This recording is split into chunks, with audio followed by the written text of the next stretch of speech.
au-delà du bénétisme à la Ricardo, à la Malthus, à la Kenney, à la Smith, à la Sismondi, ce qui compte, c'est pas le profit, c'est le taux de profit.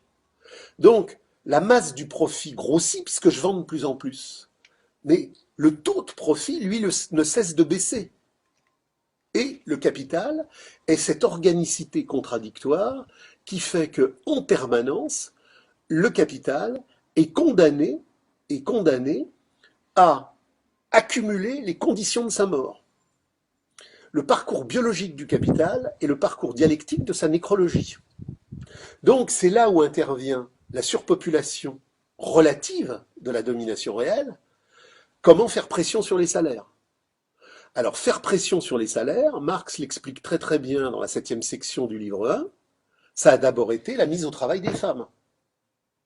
On n'a pas mis les femmes au travail pour qu'elles s'émancipent d'une cellule familiale sclérosée. On les a mis au travail parce que, entre les paramètres de la force physique, entre les paramètres de la grossesse, et bref, tous les paramètres historico-biologiques, d'emblée, on a considéré que la femme serait moins payée que l'homme.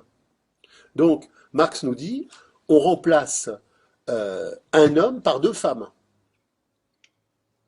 Et après, on a l'armée de réserve immigrée quand on dit on remplace un Yankee par 3 Chinois.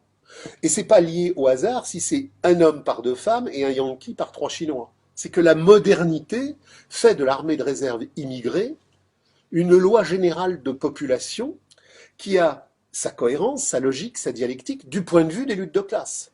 C'est pas par hasard si cette surpopulation relative immigrée emprunte le chemin de la surpopulation relative féminine dans cette première armée de réserve de femmes mises au travail. La deuxième, c'est les immigrés mis au travail.